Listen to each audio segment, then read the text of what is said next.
G'day guys, so today I'm going to give you a bit of a walkthrough on my 1998 GU Patrol TD42. Bit of a rundown first. Brought the car pretty much bog stock for $500. Had an RD28 motor in it with a blown head gasket essentially, and a radiator full of mud. So I think I got pretty lucky. I originally brought it for a parts car for my dad's, and then as you do on weekends, I started cleaning it up and just doing bits and pieces, and it sort of got to the point that I needed another vehicle and looked at new cars, and for what I do, I sort of needed something with live axle and something a bit sort of older, something I didn't care about scratching, and budget-wise, things like that. So I opted to spend the money and do a TD42 conversion. If I had my time over again, would I have done it? At this point, yes, because the motor that I purchased hasn't blown up, and it so far hasn't got any overheating issues or anything like that. The other alternative was to LS it, which would have been the same sort of money, minus obviously engineers. That's a little bit different. The reason I didn't was purely because of fuel. I've got friends that have got them and they're pretty thirsty on fuel. Currently I'm at about 15 litres per 100 Ks as it sits, with 2-inch lift and 33s, and 4.6 gears in the diffs. I am going to convert them to 4.3s, just to bring the revs down a little bit at 100, and then I'll play around with the speedo gear and get the kilometres right. Anyway, more about the 4.2 side of things a little bit later. We'll start with the front. I've got a Razzler as a 7-inch bar, which I think looks pretty tidy on these. I love the fact that we can put spotlights in this unused space and still have a winch, but keep the grille free for airflow. I think that was pretty much the deciding factor for me. And I got them to put two, they might come with it standard, I'm not sure, but I got them to put two tabs about a foot apart for my two GME antennas. One's for UHF, the other one's for my FM radio. ARB flip up license plate bracket for the winch. It's just a King's winch for $350. You can't go wrong. I've put these on, just my local hardware store, just to give the winch something to hold into. I don't like seeing winch control boxes, so I've just made a little bracket out of a bit of C-section purlin sort of thing and just bolt it down there. And I've got in-cab control switches. Being Series 1, I've put the Series 3 grille in it and steering wheel and taillights, just to give the front a bit nicer look. But I do still like the original headlights. I like that sort of triangle look, not the bubbles. Just genuine bonnet protector. I think these look pretty good. This is a Johnny Tig intercooler scoop. Would I go Johnny Tig again? I think there's other companies out there that are a little bit easier to deal with, but these aren't his own. I think he just gets these in or gets them made. Fitment wise, I should have gone a little bit further back to eliminate a little bit of a clearance issue here, and to push it further back for the proper sealing of the top mount intercooler. But look, it's on there now. I'm pretty happy. At the point that I put this on, I didn't realise or didn't know what motor I was going to put in it, but I just wanted the look while I was getting the rest of the car sprayed. Which leads me to the sides. Genuine guards just painted black with the new seals, and they're just an aftermarket job from Patrol Apart in Melbourne. Because the car was off a farm, all the side trims were all stuffed and scratched and pretty sort of well and truly gone. So I've filled in the holes with a bit of Zinc-Aluminum behind it, a bit of fill, and then just gone over it and got it sprayed, which I like the look. I think that's a lot nicer look. Tinted windows all around, legal on the fronts, with the with like the top strip sort of done, and then one darker than legal all the rest of the way around. Go to the rear. I made my own little mud flaps. I think they look pretty tidy. This bar's only just a cheap Chinese job. I've had one before on my Land Cruiser, and they're fantastic. All I do is just change the lights, and put some good quality Nava ones in there, and make sure this center thing is in. Some of these cheap Chinese bars don't come with this center support, and they end up twisting. Tell me how we know. My old man's had that. I've put globes in all these, so all these are now fully functional. Antenna mount, so this is my second UHF and my Selfie antenna. Rear light bar at the top of the roof rack, which I'll get to in a minute. Tow bar, just standard. Safety Dave camera for my caravan. 12-pin plug for my caravan. Auxiliary, main battery, and solar input. The 3 on the back. That way I can, with the solar one, I can just run a fold-out solar panel and shut the car up, lock it up for the day while I go fishing, and it still charges. And then I've got these two for, obviously, for my auxiliary and my main battery, for ESC and any charging or anything like that I want to do. The rear ladder, which I absolutely love the look of. The manufacturer's not making them anymore. I ended up finding one secondhand on the other side of the state and committed a weekend to go and get it. It was $350, and honestly, I think it's the best looking ladder that they've ever done or ever had on a Patrol. And I've mounted it so that it sits flush with that Patrol part that you can see. Bolted on the bottom with a bit of rubber strip, and on the top it just sort of like hinges over. Titan light bar on the top, that's connected into my reverse lights. So you hit it in the reverse, it turns on, and then I've got in-cab switches to operate them. On the side here, a mate of mine made this. I sort of got him to design it off something I saw online. Got me reverse camera in there, which points on the tow ball when it's fully swung back. The whole purpose of this was to put my chainsaw on while it's hot and I'm cruising from, collecting wood, or put my Weber on it, and anything like that. I can stand on it and sort of use the ladder and get up onto the top. I can strap things to it, gas bottles, things like that. I think that's pretty tidy. I love this section of it. Camera's pretty sturdy when it's all latched in, so there's no vibrations or anything. Wheels, they're just dynamic Sunraysia Ds and 33s, nothing too special there. Side lights all round, so I got these both left and right, and they're just on a switch off my auxiliary battery. I like the look of the flat rack, so hence why I went that. Front light bar up the top there, which I very rarely use, but it looks good up there. So J-Max Engineering snorkel. This one has got like the little kick off to the side, and it's sunken into the guard a little bit more. I love the look of this. I think it's tidy. The powder coat job's good. The bezel's good. It is noisy. Passengers cannot have the window down without listening to it. It sucks that hard, and it is too noisy. So that's the only downside of having one. But for me, turn the radio up. It looks good. It's staying. What's under it? So I've got just 2-inch lift. It's a Drive Tech 4x4 lift and shocks.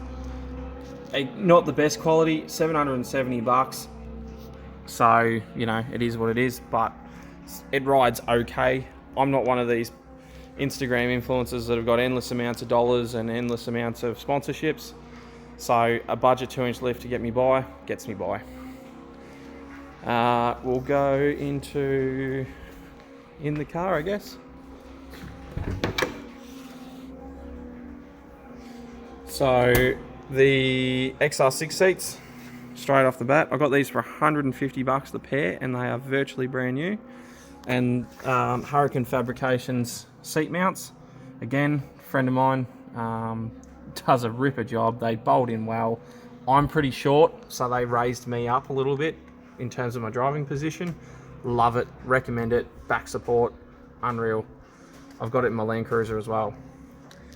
Sound system, so this is just where I've put my amplifier for me speakers. The other side seat has a little active sub Pioneer thing in there, and again, it just gives you that little bit extra bass, and I've turned it all the way down, and I like it. I think it's pretty good. We'll come up to red arc gauge, and I'll turn that on. So all these are custom etched for me front and rear diff locker and an isolator to turn them all off and on. That way I can't accidentally click it or bump it or whatever when I'm throwing things up on the dash. Dual volt gauge. Then it comes down to this one here. This is a guy on Facebook Marketplace makes these. He takes the original surround out and basically just puts a bit of conduit in there and paints them all up, bogs them in, and they look pretty tidy. Boost and EGT this side, and then this side I've got oil pressure, oil temperature, and my actual coolant. Being TD42, I wanted this, and that way I can make sure it's cool, it's doing the right thing. On the freeway at 100, it sits at about anywhere between 84 and 86 degrees, which is, I'm pretty sure it's got an 84 degree thermostat in it, 82, something like that. So I'm pretty happy with that so far. When I get my diffs, hopefully it won't change too much, and when I'm towing, hopefully it doesn't change too much, but this is still a pretty early conversion, so I'm still working out bugs and making sure it cools. But anyway, we'll move on. Mullet Mods cup holder. I've cut, I don't know if you can sort of see, I've cut my winch control switches in there, and I've got a factory Toyota out of a center console for a Land Cruiser 79 USBs, and I've put them in there. I think that looks pretty neat. Being only 2.1 amps, it doesn't do my Oppo phone doesn't handle it too well. It requires more, but for GoPros and any charging of lights and stuff, it's pretty good. Twin UHFs. I got lucky with the UHFs. Being an auto electrician, I get them a little bit cheaper, and I got one of them pretty lucky second hand off a fella. The reason I have two, when I was at Cape York with my Land Cruiser, I was sick of going to channel 40 and then down to channel 30 anytime I was in convoy and had to talk to roadworks, things like that. So for the saving that I had on these two, I put them in, because that way I can still stay on channel 30 for when I'm in convoy, and channel 40 for roadworks and things like that. So that's why I've got that. And I've got them on little factory plugs, so I can remove them and put them in the center console if I don't want them. These things here, this is the GME one. This one here is from Air On Board. These are all my light switches, and this one here is for dash lights. I can click that, and at night it turns off all my gauges, it turns off all the lights, turns off these ones, so that way all I've got is essentially this and the center console. I can turn this head unit off too, so that way it's complete darkness. If you do a lot of long distance driving at night, it's more comfortable the darker it is, I find anyway. So I wanted to eliminate any extra lighting possible, especially because I got so much going on. Red Arc Tow Pro for my camper trailer, bit of a given. The Mullet Mods cup holder, great mod, fantastic. Get one, they're cheap, worth the money. Brings me to this roof console. Outback, yeah, I think they just call themselves an Outback roof console. They are extremely dear for what they are. I think they, $100 off should be probably where the pricing should be. But anyway, I wanted it, so you got to pay for it. Maps and sunglasses and stuff. List lives up in there. Extra interior lights, but this is the part that I want to put focus to. The my intercooler fan, turbo timer, air compressor. The auxiliary power will go for my Starlink system that I'm going to put in there. Twin USBs. But I'm also, see this low coolant engine shut off? If I turn the ignition on, see how it flashes red and it has an audible alarm?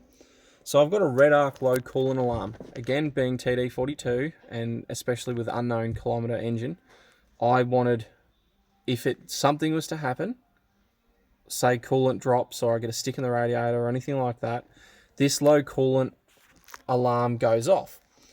Now, I've put an extra buzzer behind the roof console, and I'm using a switch. This is just a standard switch, but I'm using it as like a little display type thing, as just essentially as a light. And I got that custom etched and put in there. Now, don't make the same mistake I did. These switches are thinner than the ones down here. So this fits thicker switches, say from Air On Board, Nava, that sort of stuff. These ones are a few mil narrower, so be careful, because the Kene Customs thing, this surround, suits his switches, or from Switch Boss, which is where I got this done. But yeah, that I think is pretty cool. It's pretty neat. Yeah, I love that system. It flashes red compared to white all on the rest of them, so even at night it'll go off, and yeah, I think that's pretty tidy. USB's up there. I needed to fill the hole, and when I'm not using the vehicle at night, charging phones and GoPros and things like that, yeah, I'll just have them sitting on the dash here and just have the cords down. It is what it is. What else in here? Yeah, active sub under the seat. Otherwise, we'll move on. Back seat, nothing's really changed. Cargo barrier, I think every off-road vehicle, especially a wagon, should have something. That way you can tie things to it, etc, etc.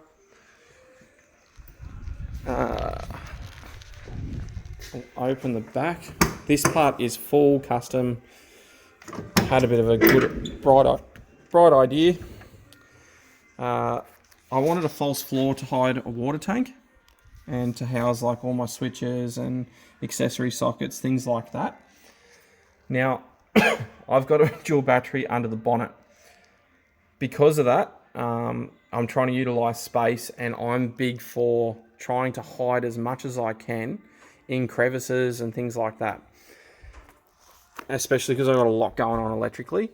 Behind here is basically a void, and I've made a plate that sits in this void, and that's where I've mounted my DC to DC charger, because it's full IPF. I've put my my electric brakes and 2 UHF units behind here and just ran the cables up. It's not dust proof, especially the UHFs say that they're IPF, whatever, but they're not. They are sealed. But once a year, or after a big long trip away, I take this panel out, take the board out, pull the panel back, and I give it an air gun in there and try and clean up and wipe down stuff. If I do that once a year, it takes me a couple of hours, whoop-de-doo. But that is the only design fault that I've got with what I've done. But I'm super glad I did it, because it's freed up so much room. It's all my electric stuff's behind here.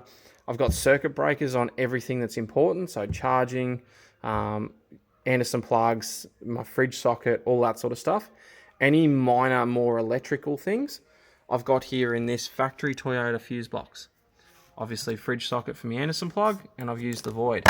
Now I can pull this apart, and you'll see in there is all my switches. All my fuses. I've got auxiliary and main, so they're all in there.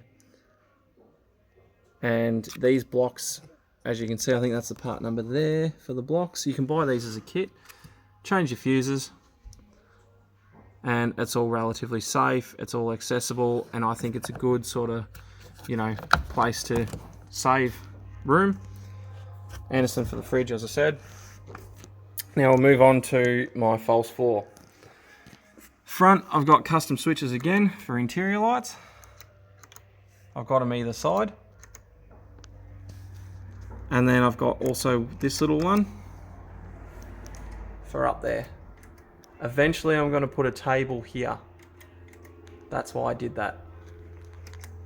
Water pump, which we'll get to in a minute. An inverter, which we'll get to in a minute. Again, factory Toyota USBs. In here I've got an accessory, an extra voltmeter, and a merit socket. iTech World battery monitor. Do I like this? No, I got it for free, so it's in there, but I can see the you know, how much percentage I have in my batteries. 240 volt from the inverter. This here is a water flow meter. It tells me how much I have left in the tank, in my water tank. And this little air fitting here, it's plastic with stainless fittings. These are not cheap. These are like 30 bucks to buy, good quality ones. But this is my water outlet. So I plug just an air hose in there with essentially just a garden hose on the other end. And then I can wash me dishes and that sort of stuff off of that. I'll lift it up. So there's my water tank. The board obviously isn't screwed in because I'm still playing around with it. But this water tank is a Boab 45 litre connected to a little water pump. The filler is just coming from just a universal boat filler. King's inverter, plus all my wiring, and again I still haven't finished in here. I've still got to put my self-eye unit, and probably my Starlink will go in here as well. But we'll get there. But I think that's pretty tidy. There's the screws for it there, so it normally does just bolt down in here. What else? Long range fuel tank.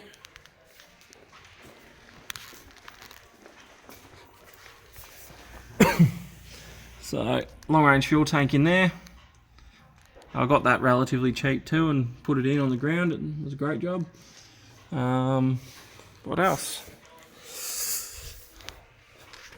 I think that's about it. I'll show you the engine. We'll get to that.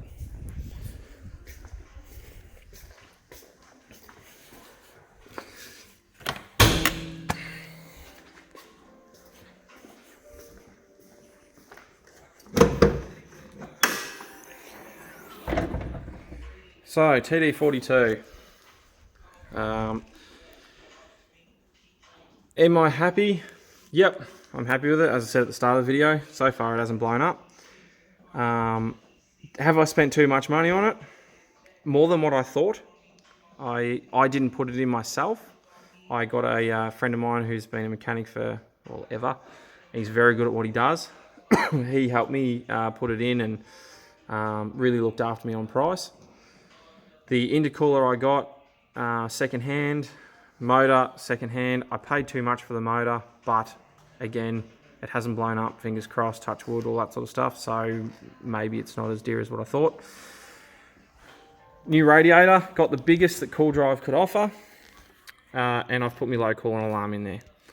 That way, if there's any water that's missing from the system, this sensor will pick it up pretty much straight away. Start battery, all my main fuse box, these are all MIDI fuses that go into there and out to like your inverter, to me DC and to the rear and all that sort of jazz. UFI 11mm 240 horsepower pump, and a UFI, I think they call them UFI, 18G turbo. Big induction system with a Patrol apart airbox. I think this is too dear for what it is, but anyway, I got it and I needed it, so to run a bigger outlet and make the rest of the plumbing easier. All my red arc gauges are connected in. One thing I did do, and I think Nissan really had a missed opportunity and should have copied Toyota, but the alternator bracket is just, they just rely on levering it, but because I had this in the way and you know, it was just ordinary. So I've gone and opted to do what Toyota and a lot of other manufacturers do. I brought a Toyota just off a random four-wheel drive, arm and proper adjuster. So that way there's a bolt through, and then you've got the adjustment bolt here. So you wind that in, this comes closer, which then puts tension on your alternator, then you can lock it off. Tons better system than just a lever bar, because I found that when I had this put in, it was knocking it every time I'd shut the motor off and slowly tapping the alternator back. Now, it doesn't do that. I've got a ton smaller bolt, twist the alternator on, made this contraption, and now it clears it, but I can still adjust it all the way in and out tons easier without having to leave a bar. Good mod that I did. Highly, highly recommended. What else? My auxiliary battery and my system. Again, I've got another one of these Toyota fuse boxes in here with auxiliary and main. I'll see if I can pull that out. So auxiliary and main. All my relays for, so I put little micro relays all for me lights. Diff breathers, so this is gearbox transfer, both diffs. That's your boost controller. What else have I done? Bigger fan. Oh, sorry, genuine fan, genuine water pump, and with a new fan blade. Me shunt for me iTech World things just down there. Isolator for the winch. Gotta have one. I hate winches. I've had one on my old Land Cruiser arc together in the solenoid pack and just kept winding in. So I always try and have some sort of extra backup. Intercooler fan underneath there. I think it's an 82 or 84 degree thermostat in it. Now people are going to ask me figures and that sort of stuff. It's got a 250 horsepower pump in it. It made, on its initial run, I can't remember, to be honest with you, I didn't pay attention. I asked the tuner and I got JPC in Melbourne to do the tuning. I said I want as least power as possible. Wind it all the way back. Because this is my daily. I don't need to go fast. I need it to tow a trailer. I need it to tow a camper trailer.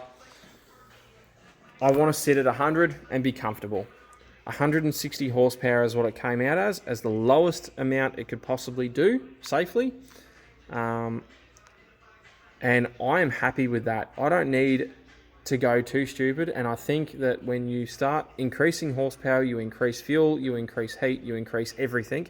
And I think, and my personal belief is that a lot of people with TD42 issues is because they're trying to pump too much boost and too much fuel through realistically an 80s spec motor, with most, not all, have poor cooling to some degree, whether that's because the radiator's old and sort of got a little bit of mud in them, the fan's not great, you know, they've tried changing this, that and the other, and it's just not designed for it. Yes, you can do it, you can pump massive amounts of horsepower out of anything, but I need it to be reliable. So least amount of horsepower, but still have the go fast bits that when I buy a new car, I'll take it back to the tuner and I might get them to increase it a little bit more. Big turbo does make it a little bit laggy. Again, it ain't a supercar. I don't want to go fast. I just want to be able to sit at 100, as I said, on a hill with a camper going. Anyway, future mods to do. I've got my diffs and I've got aircon to sort out. I'm an auto electrician by trade, so aircon's pretty easy for me to make and design and whatever. It's just on the list of shit to do. Yeah, so as people are going to ask me, it's 160 horsepower and it runs about 15 litres per 100 Ks. Realistically, around town on the freeway, it might do a little bit better. It'll probably do that on the freeway when I've got my diffs in. Yeah, so that's it anyway. Hopefully you've given some inspiration to people or whatever, and if you want to have a discussion about the TD42 4.2 conversion, happy to do that in the comments, and I'll answer and go through any that, any questions or queries or doubtful points that you may have. Thanks.